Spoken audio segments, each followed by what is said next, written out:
gini Mbak, setiap produk kan suatu saat akan mengalami titik jenuh ya. Jadi sebelum orang itu bosan, kita sudah punya produk yang lain lagi. Nanti itu idenya muncul dengan tiba-tiba. Jadi kalau sekarang ditanya itu kadang saya belum punya ide. Para inovator pangan yang luar biasa dan hebat-hebat. Soal pangan adalah soal hidup dan matinya bangsa. Itu dikatakan Bung Karno berapa puluh tahun yang lalu.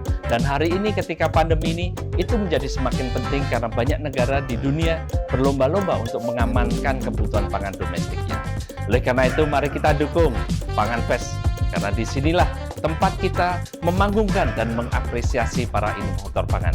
Disinilah tempat ketika industri pangan berbaur dengan industri kreatif.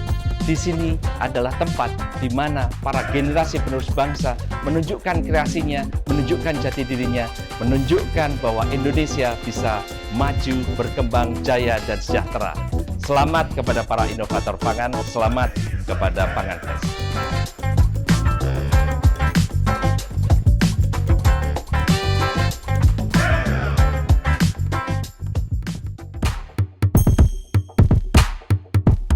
Teman-teman semua, berjumpa kembali di Foodcast for Build for Foodcast, Building for the Future Now. Nah, kali ini saya Cynthia kembali hadir menjumpai teman-teman semuanya, dan tentunya ini merupakan sebuah kolaborasi untuk mempertahankan ketahanan pangan Indonesia, dan berbagai macam inovasi pangan juga kami hadirkan di sini untuk kalian semua. Nah, teman-teman, kali ini saya sudah bersama dengan satu inovator pangan di mana ini memperkenalkan produk-produk olahan dari pisang. Nah, pasti teman-teman juga penasaran gitu ya, kita akan ngobrol-ngobrol banyak dan juga kita akan belajar bagaimana cara mengolah olahan pangan dari pisang tentunya. Nah, sudah hadir di sini dari Kripik Al-Barik ya. Di sini ada Ibu Purwanti. Nah, selamat pagi Ibu. Selamat pagi. Selamat sehat ya Bu ya? Alhamdulillah. Sehat. Oke. Nah, kita akan belajar banyak mengenai pisang gitu ya. Ini kan semua olahan dari Al-Barik adalah pisang gitu ya. Biasanya kalau pisang ya pisang goreng atau direbus gitu-gitu. Nah, ternyata di sisi lain pisang ini juga banyak sekali dibuat sedemikian rupa, tidak hanya dari buahnya tapi dari beberapa komponen dari pisang gitu ya. Bu, bisa diceritakan gak sih latar belakang dari Al-Barik ini akhirnya menggunakan pisang sebagai salah satu inovasi pangan yang Ibu buat sendiri? Ya, latar belakangnya adalah pada tahun 2006 itu kan terjadi gempa di Kabupaten Bantul. Dan sebelumnya itu kan usaha saya adalah jajanan pasar, kue-kue basah. Karena banyak bangunan dan termasuk rumah kami itu rubuh, terus alat-alat yang kami pakai itu semuanya rusak. Kami untuk memulai usaha yang baru itu belum punya modal, sehingga kami mempergunakan apa yang ada di sekitar kami untuk membuat produk lagi. Dan ternyata hampir semua sudah memproduksi makanan-makanan jajanan pasar, sehingga banyak warung-warung ataupun toko yang menolak produk kami, sehingga kami mencari apa yang belum ada di toko-toko ataupun di warung tersebut. Muncullah masa lalu kami dengan simbah-simbah saya waktu dulu yang suka mengolah bonggol pisang sebagai makanan pengganti nasi waktu itu, karena tidak ada makanan yang dimakan. Tapi alhamdulillah setelah kami olah menjadi produk, banyak yang suka. Gitu ya. Iya. Berarti karena memang sudah ada apa ya, ilmunya terlebih dahulu gitu ya, dari zaman-zaman dulu gitu, mungkin masih kecil gitu ya, Ibu Purwanti masih kecil diajarin mbah mungkin gitu ya, akhirnya terbentuklah satu inovasi pangan dari pisang gitu. Kira-kira butuh berapa lama sih Bu untuk membuat satu produk dari pisang gitu? Lamanya ya juga sebenarnya tidak terlalu lama.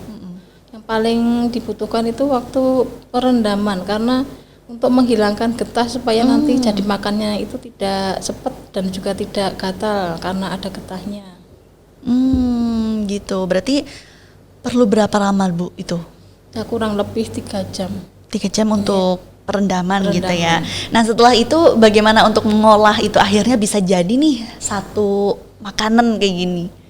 Ya tinggal ini aja bonggol pisang pasca panen. Jadi kita kan memanfaatkan limbah. Jadi bukan bonggol dari pohon pisang yang masih hidup itu bukan, tetapi kita kan pasca panen setelah pohon pisangnya kita tebang, kemudian kita ambil bonggolnya, kemudian kita kupas sampai bersih, kemudian dipotong-potong, kemudian kita rendam dengan air kapur sirih, kemudian kita iris tipis-tipis, kita rendam lagi kurang lebih selama 3 jam. Setelah itu kita cuci bersih, baru kita goreng. Nah itu awalnya saat mencicipi bonggolnya itu seperti apa sih Bu? Kan teman-teman mungkin kurang familiar gitu. Iya, ya enak saja. Pertama saya makan waktu sebelum saya jual itu kan sudah saya tes sendiri, saya makan. Saya takutnya kan sebelum dijual nanti ada yang makan takutnya kenapa-napa, jadi saya makan sendiri, saya icipin sendiri. Ternyata itu enak seperti keripik singkong atau keripik yang lainnya. Setelah itu berkali-kali saya tunggu sampai 1 hari, 2 hari, sampai 1 minggu, ternyata nggak ada reaksi apa-apa, maksudnya nggak mual, nggak mules, nggak muntah, nggak gatal, berarti aman gitu. Terus akhirnya pernah tester orang-orang nggak sih Bu selain Ibu sendiri gitu? Iya. Terus kemudian kita testerkan di warung-warung, ternyata laris. Kemudian kita berani untuk melabkan produk kami itu di laboratorium pangan, dan ternyata hasilnya juga sangat luar biasa. Banyak kandungan vitaminnya, protein, mineral, dan seratnya itu yang tinggi, bagus buat pencernaan. Oh gitu, itu bonggol pisangnya ya? Iya. Oke. Selain itu kan kami juga sudah sudah mensertifikasi produk kami dengan sertifikat keamanan pangan dan juga sertifikat halal dari MUI, sehingga produk kami memang layak untuk dimakan dan dikonsumsi oleh masyarakat. Gitu ya, berarti setelah sudah dites sendiri ada yang nyoba gitu kan, wah enak nih. Nah setelah dari bonggol pisang, terus habis itu Ibu mengeluarkan inovasi apa lagi dari pisang-pisangnya itu sendiri yang bisa dipakai gitu Bu? Oh iya, setelah dari bonggol pisang kami mencoba untuk membuat makanan dari kulit pisang. Oh kulitnya itu ya? Iya, karena itu berawal dari waktu kita makan pisang godok. Nggak sengaja kulitnya itu kemakan, ternyata kok enak, jadi kita cobain aja, ternyata ya kita bikin kerupuk ya nyatanya juga enak juga, dan itu juga sudah di labkan. Kami bekerja sama dengan Unisa, produk kami sudah di labkan. Kulit pisang itu mengandung antioksidan yang tinggi, jadi aman dan layak untuk dimakan dan dikonsumsi juga. Wah, itu kan kulitnya kan agak-agak mungkin kelingit gitu ya kalau misalnya belum direbus sama sesudah direbus gitu. Ternyata bisa ya Bu ya untuk diolah jadi kerupuk gitu ya? Bisa, ya. Jadi semua dimanfaatkan, tidak ada yang kami buang waktu kami menebang pohon pisang itu. Apa aja tuh Bu yang dipakai Bu? Kami pakai semuanya, mulai dari akarnya, batangnya. Batangnya itu kami kemarin sama ini kita buat banana steam kari. Dibuat masakan ala-ala India itu juga enak. Kemudian yang ini gedepoknya kita manfaatkan buat bikin keripik itu juga enak. Kemudian untuk pisangnya sendiri yang mentah kita buat tepung, kita buat keripik, kemudian yang matang kita olah jadi dodol. Kemudian ini bunganya itu juga enak Mbak, itu bikin keripik seperti keripik udang itu. Kemudian untuk daunnya kita manfaatkan untuk membuat sirup dan juga cendol. Wow, banyak banget Bu, itu semua komponen kepake semua loh. Iya. Berarti memang perlu waktu juga ya untuk membuat inovasinya itu. Mungkin dari kulit pisang biasanya mungkin dipakai untuk tatakan makanan ataupun semacam lemper atau apa gitu ya. Ternyata sirup bisa. Ya, bisa. Itu sirup apa namanya berarti Bu? Sirup daun pisang gitu. Itu gimana sih Bu rasanya? Rasanya juga seperti sirup-sirup yang lain kok Mbak, enak juga. Pernah kita juga kalau ada tamu-tamu undangan ataupun tamu dari dinas atau tamu rombongan wisata itu kalau nanti pesan itu kita sediakan gitu. Jadi kita hanya produksi waktu kita ada orderan gitu. Oke, dari daun pisang itu ya. Berarti total semua produknya ada berapa sih Bu, kalau boleh tahu? Ada sekitar semuanya itu ada sekitar 10. 10 produk ya? Iya. Apa aja itu Bu? Ada keripik bonggol pisang, ada keripik kulit pisang, ada keripik ketepuk pisang, ada dendeng jantung pisang, ada keripik jantung pisang, kemudian ada dodol pisang, ada keripik pisang, ada tepung pisang, kemudian ada ini apa? Keripik pare, ada keripik jamur, ada rempeyek mercon gitu. Oh, banyak sekali ya.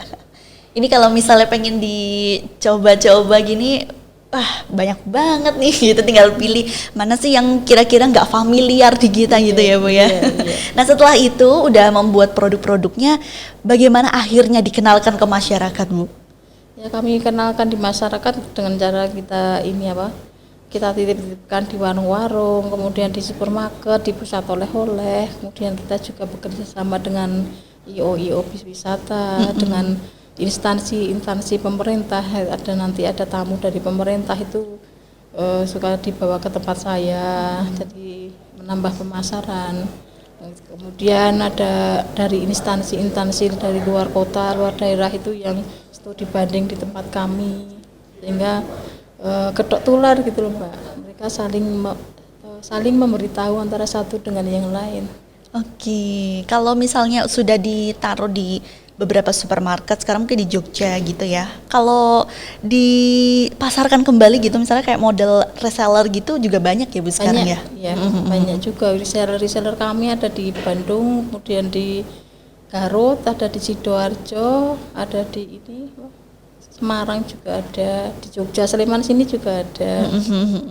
Berarti sudah hampir tersebar di Jawa ya Bu ya? Berarti tinggal ke luar-luar nih gitu. Kalau keluar-luar itu kita itu masih masih terhalang dengan ongkir itu loh Mbak. Jadi ongkirnya kan mahal, lebih mahal ya dari jadi saya kasihan kalau mereka mau jual berapa gitu. Padahal harga keripiknya lebih murah daripada ongkirnya. Kemarin kalau ke luar negeri kita juga kemarin kirim-kirim waktu di Hong Kong, di Malaysia itu. Ternyata juga ini sebenarnya produk-produk kita itu di luar negeri juga ini laku keras gitu loh Mbak. Tapi karena ongkirnya itu tadi, kemarin tahun-tahun kemarin itu pameran di Malaysia juga kita 3 hari pameran, 1 hari sudah tutup karena memang di sana belum ada produk-produk seperti produk kami. Mereka masih penasaran. Saya jual kemarin 15 ringgit, padahal di sana itu makanan juga murah-murah. Ternyata makanan saya paling mahal. Tapi banyak yang minat juga ya di sana ya? Banyak, sampai kurang-kurang kemarin. Oke. Nah, untuk ini kan sudah nih pemasaran dan juga ternyata sudah dikenalkan juga nih di beberapa negara ya Bu ya. Tadi selain Malaysia di mana lagi Bu? Di India, di Bangladesh, kemudian di Hong Kong juga. Oke, berarti sudah cukup familiar juga nih negara-negara lainnya selain Indonesia gitu ya. Tapi nanti akan ada ini ya Bu ya, apa namanya, pemasaran lagi yang lebih luas di Indonesia gitu ya Bu ya. Sejauh ini bagaimana Bu untuk pengenalan yang lain? Mungkin ada pelatihan bonggol pisang atau olahan-olahan pisang di beberapa wilayah di Indonesia gitu Bu? Iya, untuk pengenalan produk-produk kami, selain itu tuh kami juga mengadakan pelatihan. Kami bekerja sama dengan Kementerian Perindustrian Jakarta.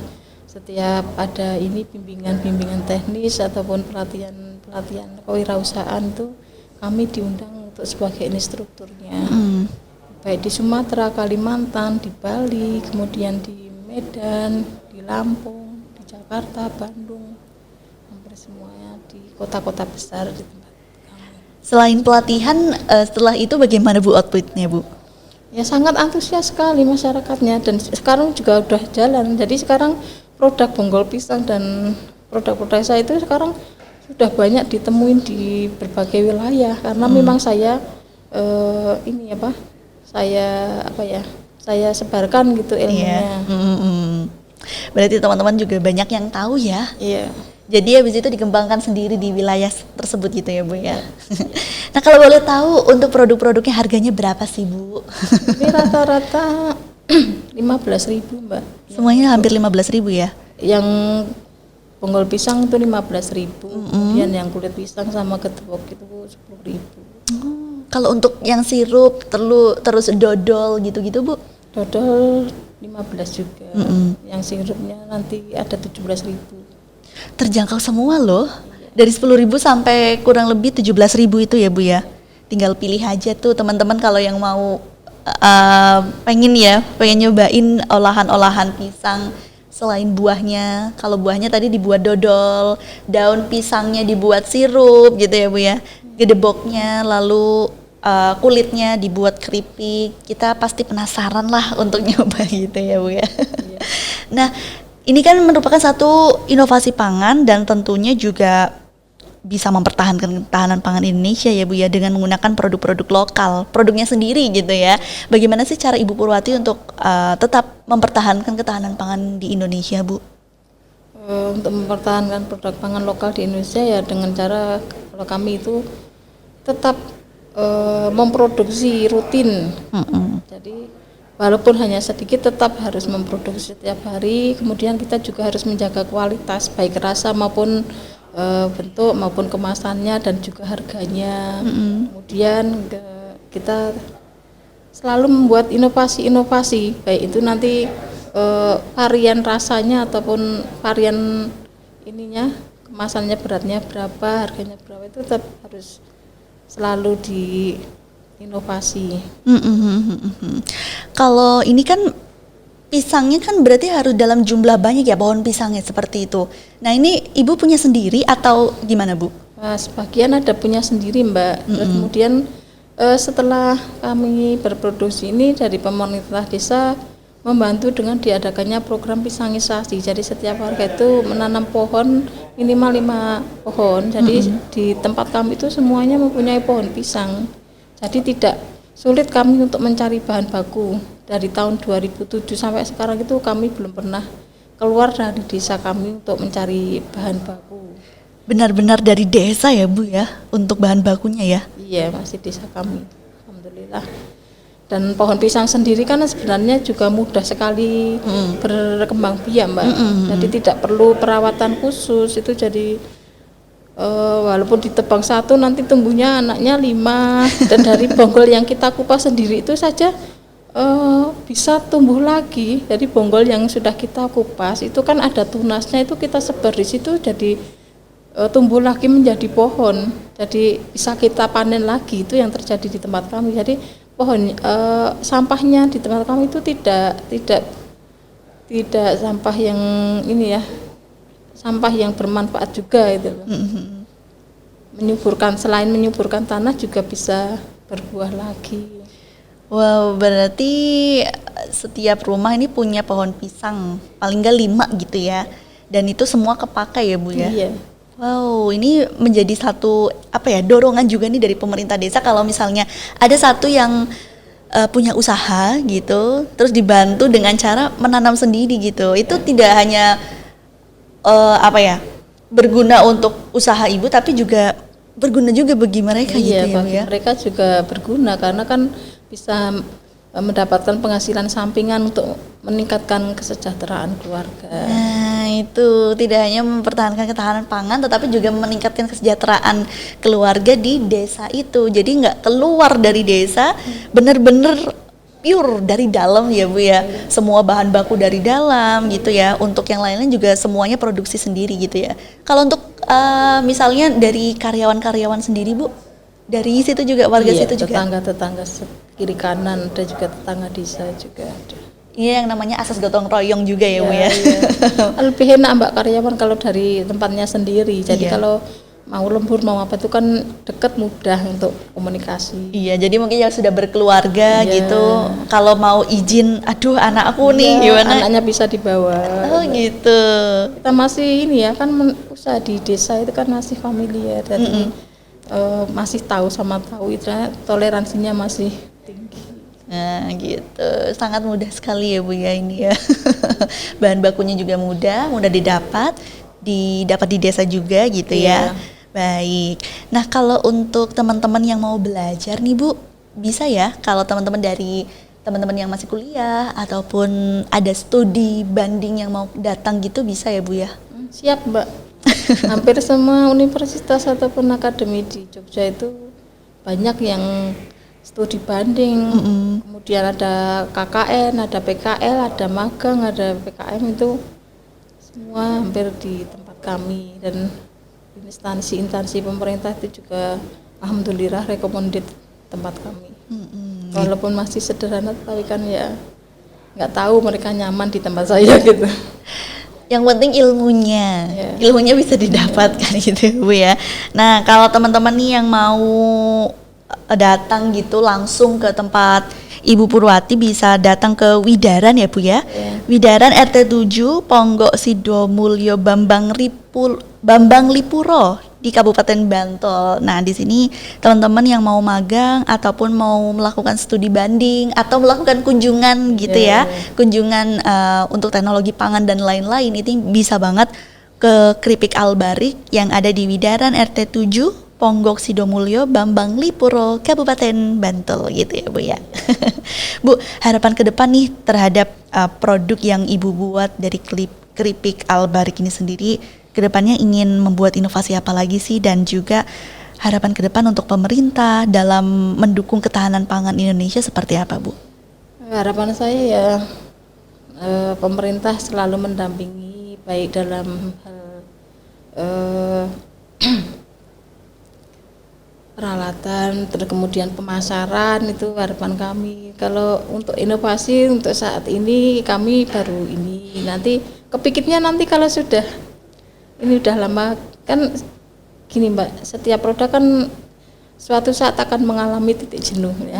Jadi sebelum orang itu bosan, kita sudah punya produk yang lain lagi. Nanti itu idenya muncul dengan tiba-tiba. Jadi kalau sekarang ditanya itu kadang saya belum punya ide untuk saat ngikutin ini. Arus gitu ya biasanya ya.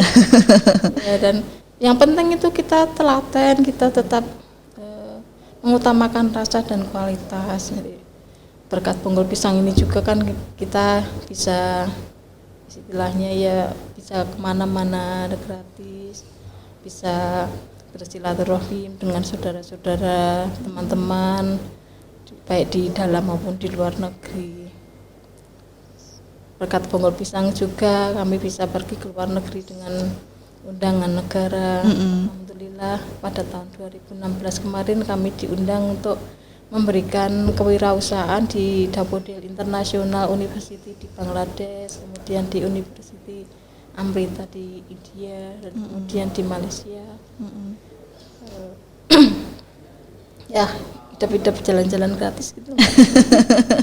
Bisa jalan-jalan gratis dan juga bisa menularkan ilmunya gitu ya Bu ya. Dan bahkan tidak sedikit yang tadi kita bercerita nih di belakang gitu, banyak yang setelah mendapatkan pelatihan, setelah itu membuat sendiri ya Bu ya. Iya. Dan itu berkembang ya Bu ya. Iya. Itu di mana Bu tadi? Di Sulawesi juga ada. Kemudian di Bali sekarang ini produk-produk kami sedang dikembangkan di Bali, terutama di Kabupaten Karangasem dan Kabupaten Gianyar, kemudian di Kabupaten Gunung Kidul, kemudian di Medan, kemudian di Bandung, di Bogor gitu. Jadi sekarang itu banyak tersebar produk-produk seperti Bonggol Pisang itu karena kami memang memberikan pelatihan-pelatihan di berbagai wilayah Indonesia. Outputnya tuh sudah terlihat ya bahwa antusiasme masyarakat juga pengen banget nih berwirausaha dengan Bonggol Pisang gitu ya. Sangat sederhana sebenarnya ya Bu ya untuk membuat produknya, dan juga bahan bakunya pun juga mudah gitu ya. Setelah ditanam panennya cepat, tumbuhnya juga cepat gitu ya. Jadi bisa contoh juga nih teman-teman yang mau membuat usaha Bonggol Pisang gitu, bisa belajar langsung, bisa datang rumah langsung gitu ya. Ibu sangat welcome juga bagi teman-teman yang mau datang gitu ya. Baik, teman-teman yang mau pesen bisa langsung ke rumah, tadi sudah disampaikan, atau yang suka main Facebook ataupun Instagram gitu ada ya Bu ya di Kripik Albarik, atau yang mau langsung kontakkan dengan Ibu bisa langsung di 085 747 143048 ya Bu ya. Langsung ke Bu Purwati ya. Nah, itu mau studi banding, mau ambil dalam partai besar, boleh banget gitu ya Bu ya. Langsung kontak gitu. Baik, ada hal-hal yang Ibu sampaikan gak sih Bu untuk generasi muda sekarang gitu, untuk tetap kita bisa mempertahankan pangan Indonesia Bu? Cintailah produk-produk lokal supaya ketahanan pangan di Indonesia itu tetap ada.